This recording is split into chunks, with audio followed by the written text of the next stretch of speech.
우리만 따지고 사고는 안 보는 거야? 도심 8차선 도로에서 사설 구급차와 승용차가 충돌하는 사고도 있었습니다. 구급차가 인도 쪽으로 튕겨져 나갔는데 길을 가던 중학생이 이 차에 치여 숨졌습니다. 김영훈 기자입니다.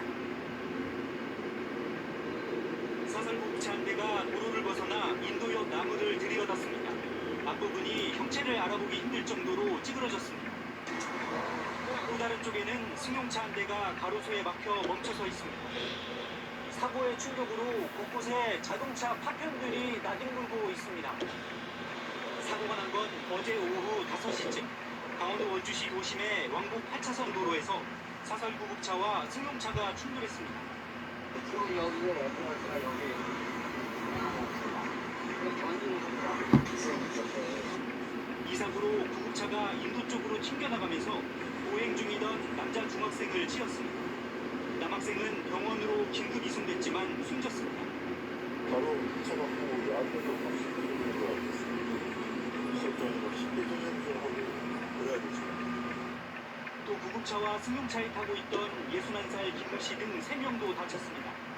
경찰은 신호 위반으로 사고가 난 것으로 보고 인근 CCTV와 차량 블랙박스를 수거해 사고를 일으킨 차량을 확인한 뒤 정확한 사고 경위를 조사할 예정입니다.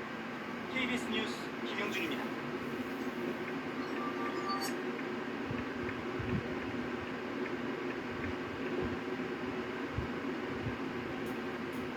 환자를 태운 사설 구급차가 신호를 위반하고 주행하다가 다른 차량과 충돌했습니다.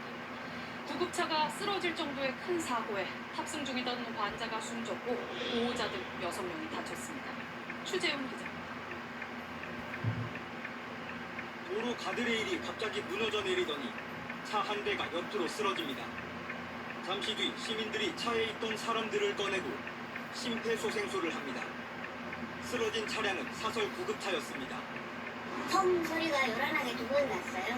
롤러코스터처럼 이렇게 차가 붕 떴다가 다시 툭 주저앉았다가 직진해오던 사설 구급차는 이 교차로에서 마찬가지로 직진하던 SUV 차량의 조수석 부분을 들이받쳐 전도됐고 현장엔 이렇게 사설 구급차의 파편과 쓰러진 울타리의 잔해만 남아있습니다. 이 사고로 구급차로 이송 중이던 90대 여성 환자가 심정지 상태로 병원으로 옮겨졌지만 숨졌습니다. 또 환자의 보호자와 구급차 운전자 등 모두 6명이 다쳤습니다. 사고가 난 사설 구급차는 인천의 한 병원에서 요양원으로 이동 중이었는데 교차로 정지 신호를 위반하고 달리다 사고가 난 것으로 조사됐습니다.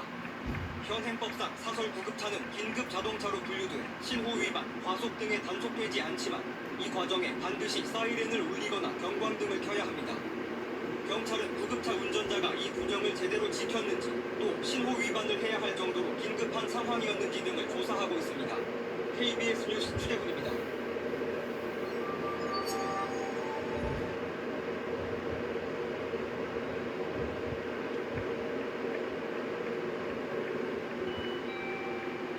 교차로에 차들이 꼼짝도 하지 않습니다.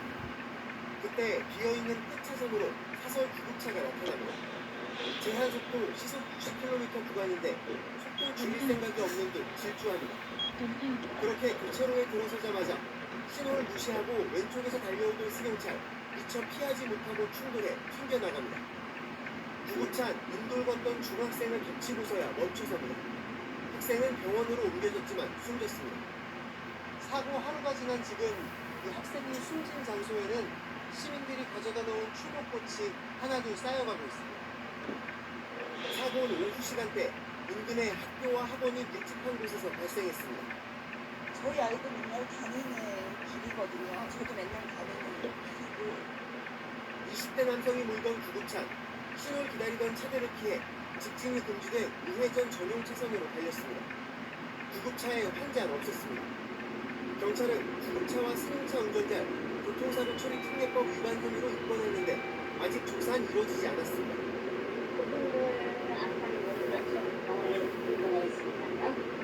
승용차 운전자는 크게 다쳤지만 구급차 운전자는 무릎에 찰과상 정도 입은 걸로 전해집니다. 구급차 업체 측은 당시 전원 요청을 받고 환자를 태우러 가던 중 승용차가 신호를 어겨 사고가 났다는 입장입니다. 경찰은 차량 사고 기록자 지령을 분석해 정확한 사고 원인을 파악할 계획입니다. JTBC 조승현입니다.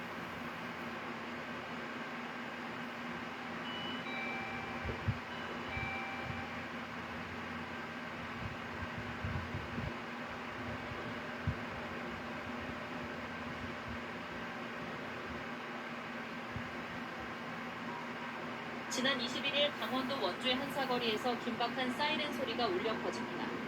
직진 신호로 바뀌었지만 사이렌 소리가 들리자 대부분의 차량이 멈춰섰는데 그 순간 4차로에서 승용차 한 대가 달려와 교차로를 빠져나가던 구급차의 후미를 쳤고 충격을 이기지 못한 구급차는 옆으로 기울며 전도됐습니다. 당시 구급차는 나무를 자르다가 톱에 중상을 입은 50대 남성을 이송 중이었는데 사고 수습 때문에 뒤늦게 병원에 도착한 환자는 결국 숨졌습니다.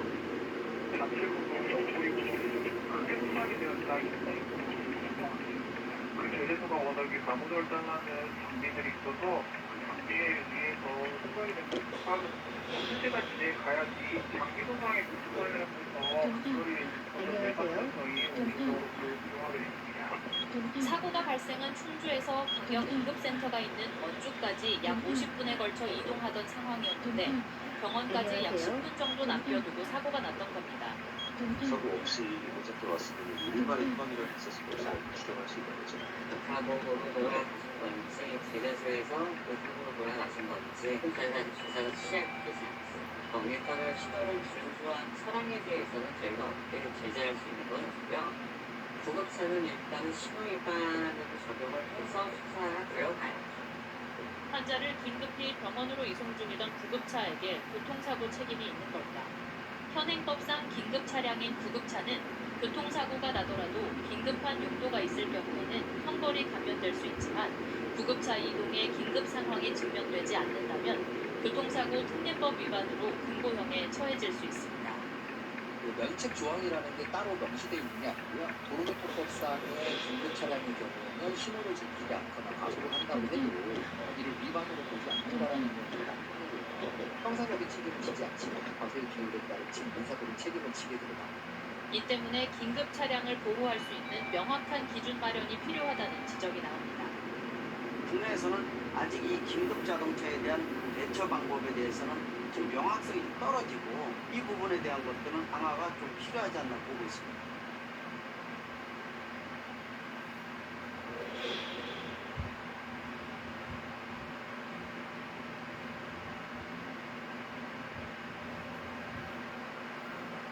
옷장을 뒤져 불구로 꺼냈네. 도로 가드레일이 갑자기 무너져 내리더니 차 한 대가 옆으로 쓰러집니다. 잠시 뒤 시민들이 차에 있던 사람들을 꺼내고 심폐소생술을 합니다. 쓰러진 차량은 사설 구급차였습니다. 펑 소리가 요란하게 두 번 났어요. 롤러코스터처럼 이렇게 차가 봉을 떴다가 다시 툭 주저앉았다가 직진해오던 사설 구급차는 이 교차로에서 마찬가지로 직진하던 SUV 차량의 조수석 부분을 들이받쳐 전도됐고 현장엔 이렇게 사설 구급차의 파편과 쓰러진 울타리의 잔해만 남아있습니다. 이 사고로 구급차로 이송 중이던 90대 여성 환자가 심정지 상태로 병원으로 옮겨졌지만 숨졌습니다. 또 환자의 보호자와 구급차 운전자 등 모두 6명이 다쳤습니다. 사고가 난 사설 구급차는 인천의 한 병원에서 요양원으로 이동 중이었는데 교차로 정지 신호를 위반하고 달리다 사고가 난 것으로 조사됐습니다. 현행법상 사설 구급차는 긴급 자동차로 분류돼 신호 위반, 과속 등에 단속되지 않지만 이 과정에 반드시 사이렌을 울리거나 경광등을 켜야 합니다. 경찰은 구급차 운전자가 이 규정을 제대로 지켰는지 또 신호 위반을 해야 할 정도로 긴급한 상황이었는지 등을 조사하고 있습니다. KBS 뉴스 추재근입니다.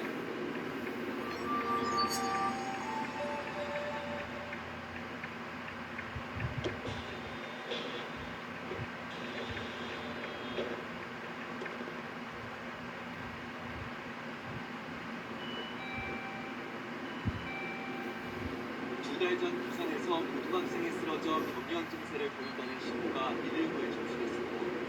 구급대가 도착해보니 의식이 혼미하고 혈압도 떨어진 긴급 환자였습니다. 대학병원 5곳을 포함해 모두 10개 병원에 환자 이송을 추진했지만 받아주는 데가 없었습니다. 당시 병원 응급실 병상 근황을 입수해 확인해봤습니다. 번역 응급의료센터인 A대학병원은 18개 중 7개, B대학병원은 12개 중 10개의 병상이 비어 있었습니다. 다른 대학병원 2곳은 병상 대부분이 비어 있었고 나머지 한 곳도 절반만 찬 상황이었습니다. 제발 좀 환자 바이탈이라도 좀 붙잡게 응급실에서 응급치료만 좀 해달라. 그것조차도 지금 안 받아지는 거예요. 병상 여유가 있었지만 일부 병원들은 소아신경과 진료가 안 된다는 이유로 환자 수용을 거부했습니다. 특히 숨진 학생은 심정지 후 이송된 병원에서 살펴보니 몸에 외상이 있던 걸로 파악됐습니다. 외과 진료가 필요했지만 병원들이 환자를 보기도 전에 신경과 진료가 필요한 걸로 판단하였는데 복지부 지침엔 환자 이송 시 배후 진료 자원은 원칙적으로 고려하지 않는다고 되어 있지만 선언적인 규정일 뿐입니다. 전문가들은 응급실 뺑뺑이를 막기 위해 중증 응급 환자는 지역별 이송병원을 미리 정해놔야 한다고 지적합니다. 전화를 두 군데, 세 군데 이상 돌리지 않도록 처치를 하는 그 순간 벌써 어느 병원이 병상이고 어느 병원으로 가야 되겠다는 걸 좀 이미 사전에 약속돼 있고 알고 있고. 소방청도 중증 환자의 1차 응급치료를 의무화하는 방안을 최근 총리실에 공고했습니다. KBS 뉴스 홍성입니다.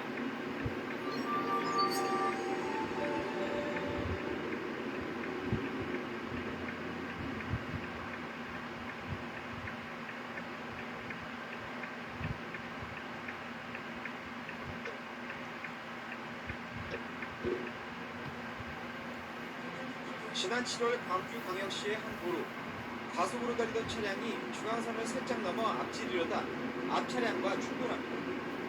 누가 봐도 무리한 주행을 한 블랙박스 차량, 다름 아닌 사설 구급차였습니다. 사고 당시 구급차는 심정지 환자를 급히 병원으로 이송하고 있던 겁니다.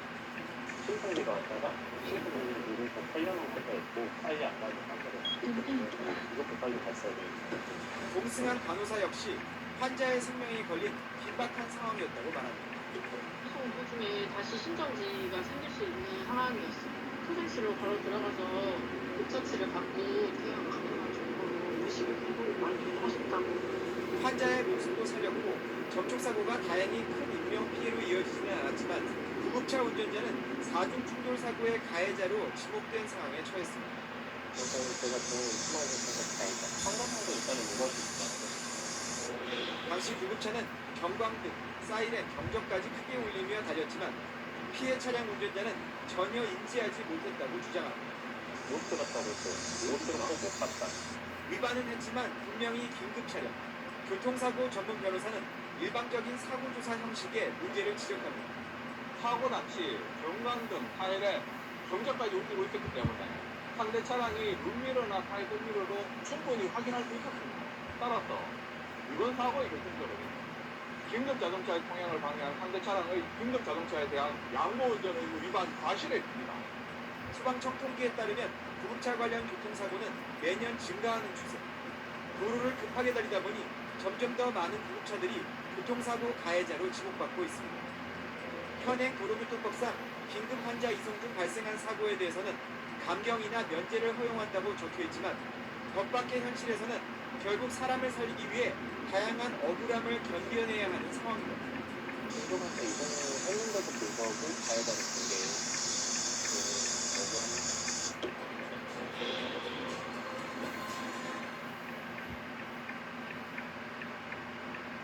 안녕하세요. 전화입니다. 전화입니다.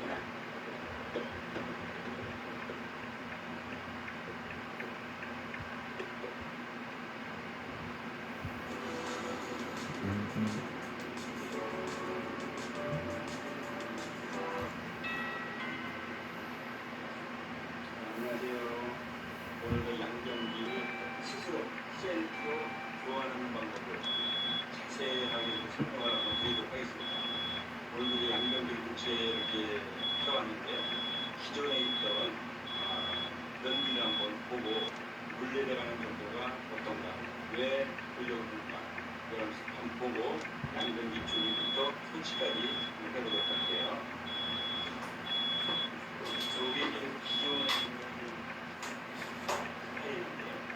이곳에 이게 일체형이라 해가지고 위에 물결과 같이 있어요.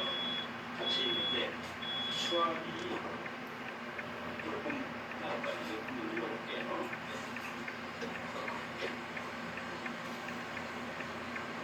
여기 우리 만만하게 들어가서 이제 아메리칸 뭐 유럽 스타일하고 그 동양인하고 유럽 사람하고 이 농도가 틀리다고요. 농도가 틀려서 유럽 아메리카 뭐 미국 사람들은 여러 정도 돼도 우리 천천히 내려가도 문제가 없는데 한국 사람하고 동양 사람 이 굵기가 딱딱해가지고 이걸 잘 안 내려간다. 그래서 집주인들이 답답해가지고 교환을 하려고 하는 거라고 생각합니다. 여기 일단 내려가는데 근데 이거 장점이 있어요. 물소리가 별로 안 나요.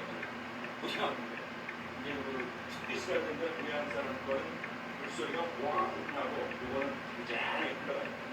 우리 변기를 박스에서 분리해놨거든요. 요거는 이 투피스라는 건데 요것이 이제 물탱크가 되겠고요. 물탱크 가변이니까 앉는 부분 그다음에 뚜껑과 외부 수전이 요거를 교환할 때는 요걸 해도 되고 안 해도 되는데 그 앵글벨트, 캄부치 앵글벨트 그다음에 하수관하고 만나는 정신 그다음에 반대머리 손님들은 요것이 이제 그 변기 하부에 둘러붙고 여기 이렇게 돼갖고 변기하고 밀착을 해서 냄새라든가 이게 안 나게 좀 있어요.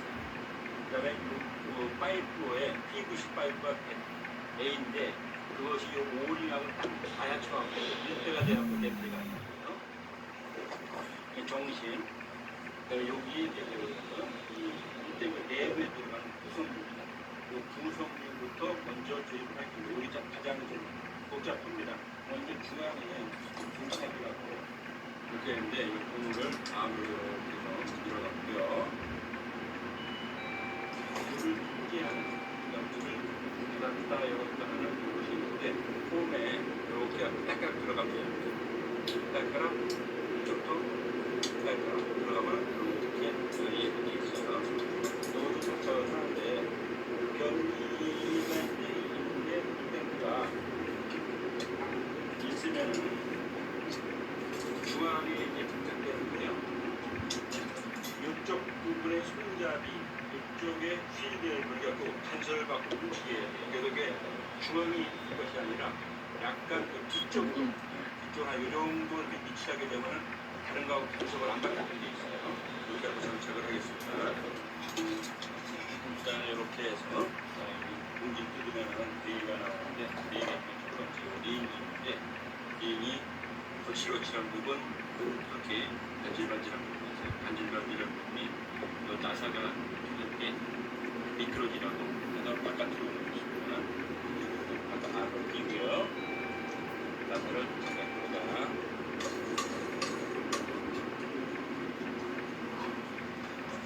거기서 잠그고 여기서 위치가 정확하게 되니까 확인하고 이 정도 위치로 그 다음에 이번에 이제 공구가 없이 이거를 조립을 할 건데요. 공구가 없더라도 공구를 찍은 것만큼 튼튼하게 노란색에 장착을 할 거예요. 그거의 핵심이 뭐냐면 여기에는 이제 공구가 있는데 공구들이 이게 누르는 쿠션 역할을 하잖아요.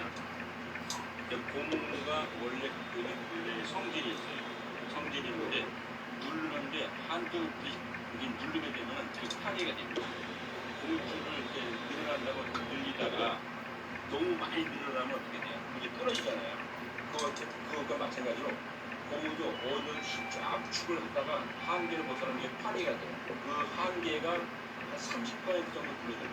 그러면 안정적으로 자기 성질을 갖고 제 역할을 합니다. 그래서 여기 지금 이 속에 공구가 있었는데 이것을 잠글 때에 공구로 장갑을 물론 됩니다. 하지만은 이 속에서 안으로 또 바깥으로 고무를 눌러주면서 잠그게 되면 이렇게 들어가잖아요. 이렇게 들어가면 공구로 아주 막창구하고 비슷하게 튼튼하게 잠길 수가 있어요. 그래서 공구가 없이도 이거를 잠글 수 있다 이런 말입니다. 자, 이것은 중간에 이렇게 껴줄 겁니다.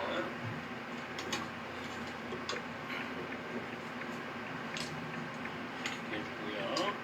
두 번째는 여기 있는 거 땡크하고 건치하고 연결해주는 부분이에요. 여기 고무가 이렇게 되게 끼워주고 너트가 네가 있는데 얇은 걸 하는 거예요. 두께가 3개네요. 그리고 여기다가 저쪽에서 이쪽으로 올 건데 저쪽 안에서 이쪽으로 안 보고 꽂기가 불편하잖아요. 그럼 손가락 같은 거 집어넣고 저쪽 손가락에 만져질 거 아니겠어요? 그럼 만져지는 걸 중심으로 해서 집어넣으면 쏙 나가요. 이 얇은 정도에서 이렇게 장착을 하고요. 이렇게 해서 그냥 잠그면 오늘 잠금 안 잠거든요. 이거를 안에서 누르면서 하고는 좀 더 돌아가요. 그럼 이제 부모가 텐션을 받으면서 딱 압박이 돼요. 세지도 않고 정확하게 장착이 됩니다. 두 번째 문제 마찬가지.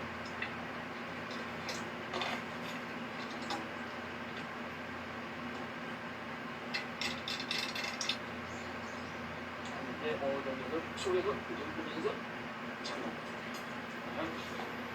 그리고 요것은 파암부하고 교체하면서 요 밑에서 주의를 건데 왔다 갔다 보면 부실염수가 있거든요. 이것도 살짝 잠가놨다가 다시 풀어주면 됩니다. 그러면 풀리고 부실염수가 있는데 위에 갔으면은 이게 수속을 하고 이게 내려오면은 이게 수속물이 나오게 장착하게 되면은 물이 나가는 호스를 연결을 해주고요. 이렇게 여기 구멍이 있죠? 여기다가 이렇게 장착을 들어가는데 이 호스가 왔다 갔다 하는 위치는 중앙정도를 중앙정도는 간섭을 하고 있어요.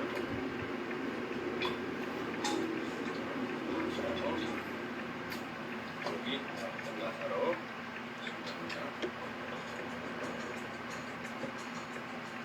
거기에 잠궈갖고 이 안에서 방향을 하게 되고요. 방향을 약간 좌측으로 하지 않고 우측으로 약간만 중앙으로 그다음에 이렇게 해서 속에 꽉 잡고 이걸 눌러주는데 이쪽 속에서 안 누르고 할게요. 안 돌아가거든요. 안 돌아가는데 속에서 이제 눌러줘요. 눌러주는 상으로 돌아가요. 그럼 마찬가지 삽시다.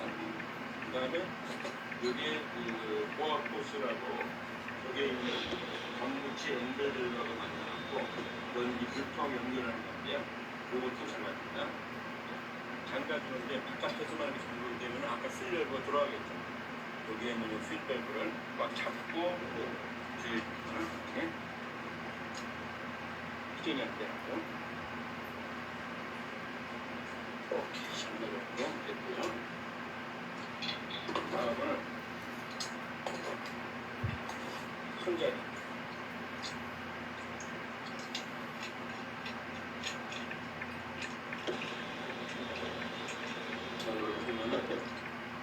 수시로 바뀌는 제한 속도와 복잡한 갈림길 때문에 아직도 운전할 때마다 스트레스 받으시나요? 여러분의 주행을 완벽하게 바꿔줄 올뉴 스마트 보드 헤드업 디스플레이가 마침내 등장했습니다. 이렇게 그 상황에 따라서 손뼈스라고 두 가지가 있어요. 두 가지 중에 한 가지는 버려도 됩니다. 손잡이도 위아래가 있어요. 저 홈이 있는 부분이 밑 하단, 예쁜 부분이 상단. 상단이 비주얼이 좀 장착을 하고요.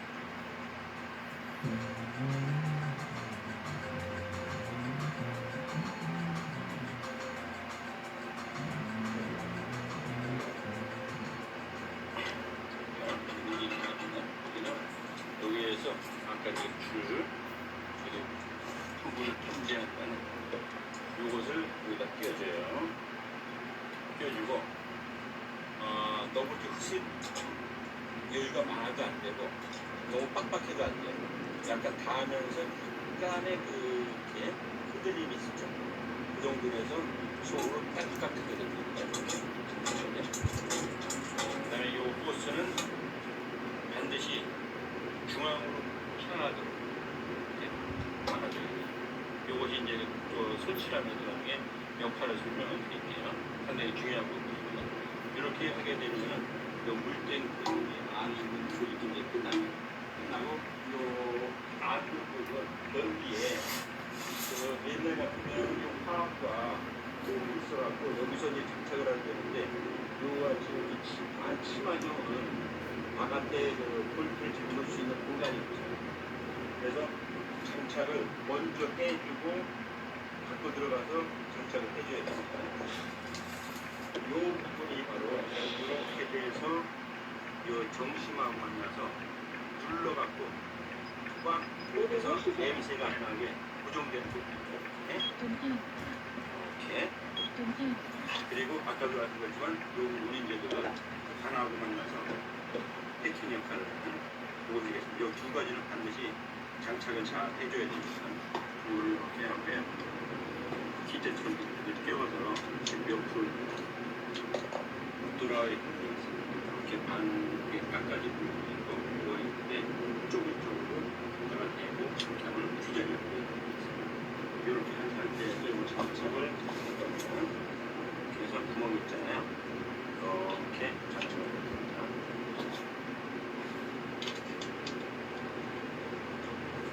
저기 보이나요? 구멍 하나가 거기다가 장착을 합니다. 이렇게 끼워서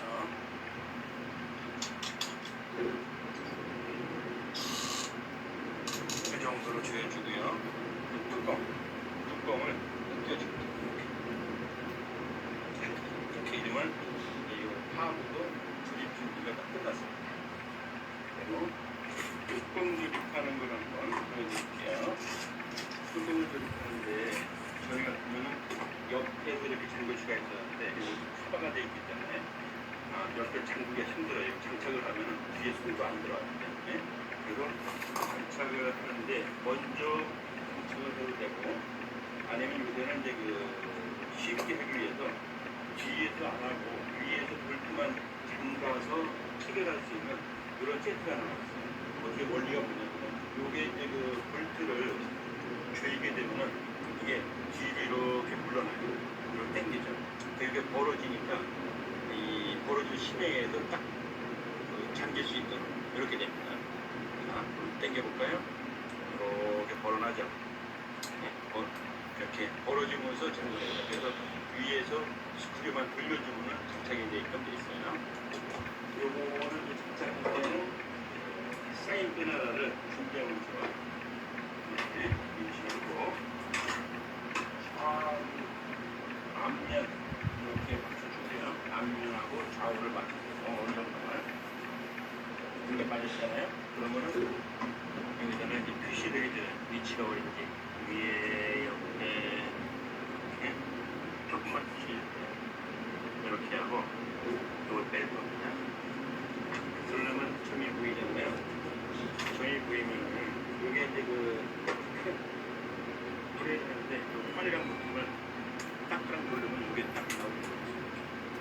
그리고 이거를 다시 조립할 때는 이렇게 하고 상태가 바로 빠져요. 분해할 때는 눌러서 여기다가 이렇게 되는데 이것만 먼저 장착을 해주면은 이렇게 이제 그 아까 볼 때는 찍었던 부분 이렇게 유사하게 맞출 수가 있잖아요. 이렇게 맞춰갖고 조립을 한 후에 이렇게 맞춘 상태에서 이걸 넣어갖고 위치를 잡아줘요. 이렇게 다시 한번 이렇게 보이고 살짝 보이고 이 정도 되면은 장착을 해도 위치가 잘 맞을 거예요.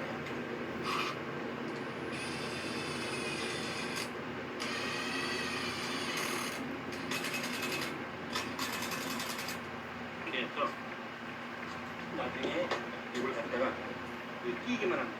이제 그 조립할 때 불편하니까 이건 다 최종적으로 반착을 하고 뚜껑을 조립하도록 하겠습니다. 그래야 좀 잡기가 금방은 편해요. 이거 물탱크도 이 지금 장착을 하면은 좋은데 이게 무게가 많이 나가서 이 하부의 이 치마 이 부분에 증가가 돼가지고 차량보다 굉장히 되게 힘들어. 그래서 이 물탱크 뚜껑 이런 거는 최종적으로 장착을 하고 그 다음에 조립을 하는 이런 모습을 보여드리겠습니다. 기존에 여기 아까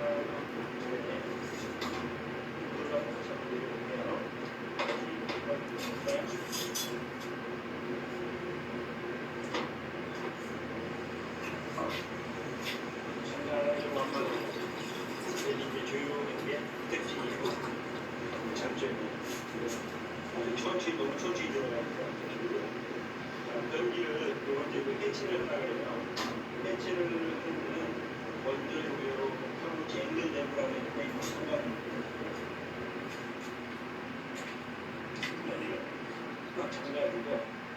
장가지고 이 안에 있는 물을 좀 버려요.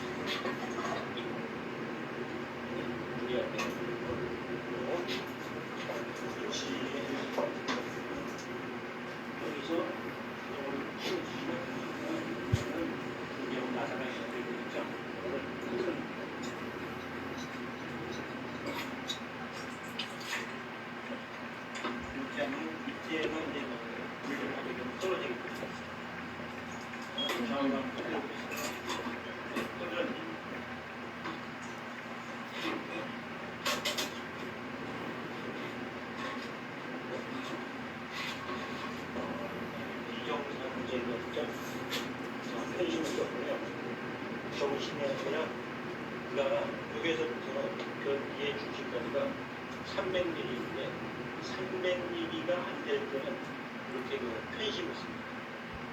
그러니까 정심을 좀 바꿔갖고 해야 되겠어요.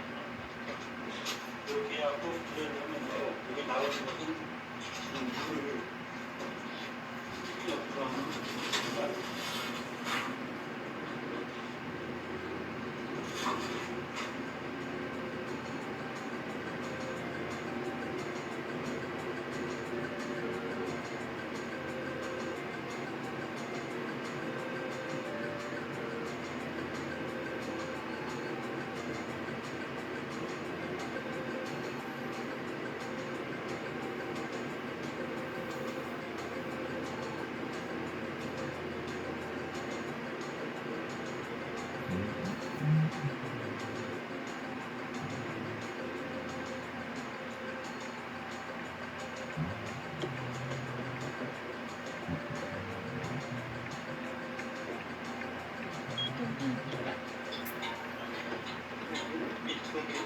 둘러주면서 이 상대권을 맞춰서 중앙에 뭔가 딱딱해가 보니 신경들의 가장 통편한데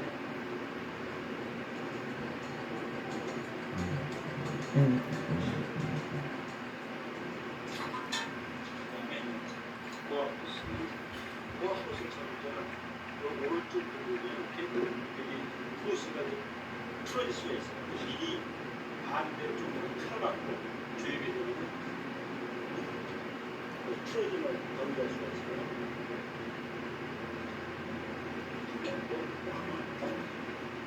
손이 치면서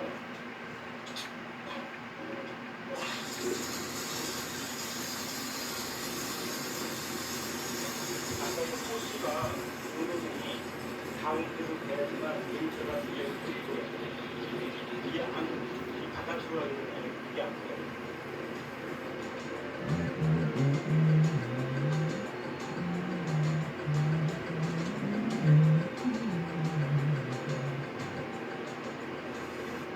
이거 조작 아니냐고 난리난 쥐젖 제거 영상 혹시 보셨나요? 아니 레이저도 아닌데 쥐젖이 뚝 떨어진다는 게 솔직히 말이 안 되잖아요. 하도 신기해서 저도 직접 물에 발라봤습니다. 진짜 쥐젖이 뿌리째 오그라들면서 떨어지는 거 보이세요? 이게 바로 레이저의 17배 효과를 내는 쥐젖 등결제 홀딩 파우더입니다.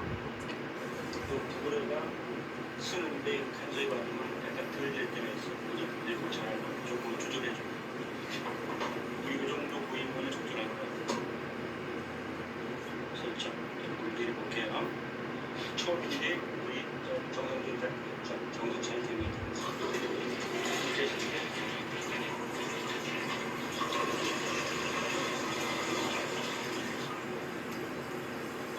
아주 참 정상대로 잘 되고 있습니다.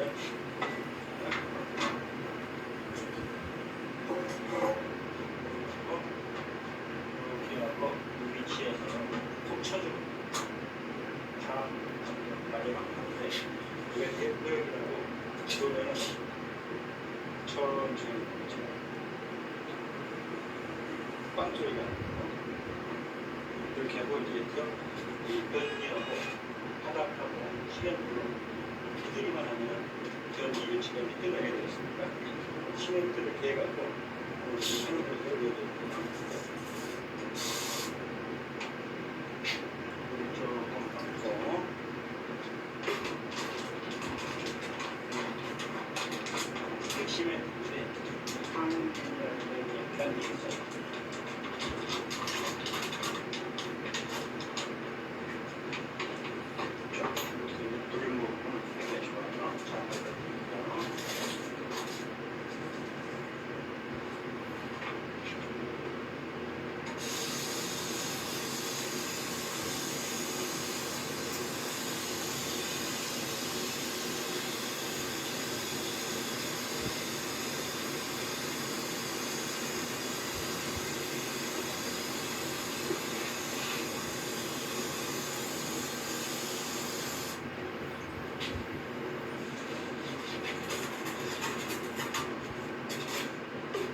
밀가루 많이 들고 이렇게 해갖고 손에 이렇게 묻은 게 반대로 가게 하고 이렇게 손에 안 들어갈 정도로 질기를 합니다.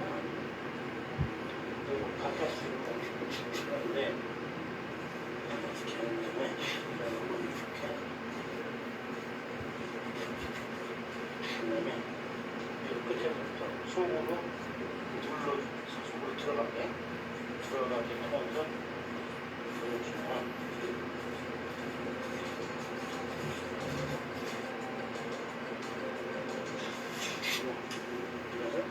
그래서 하고 쉽게 되죠.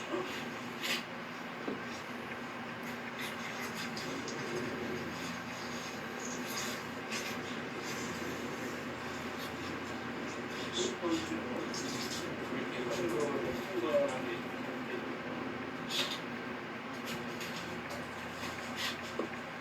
여기 한번 닦아주세요. 이렇게 해갖고 큰 거랑 이렇게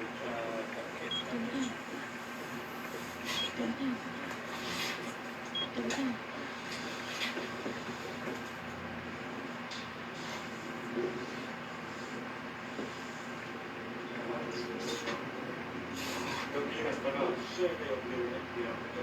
또 물때 연결을 물이 아까 가기 전하고 내려가는 거 보실까요?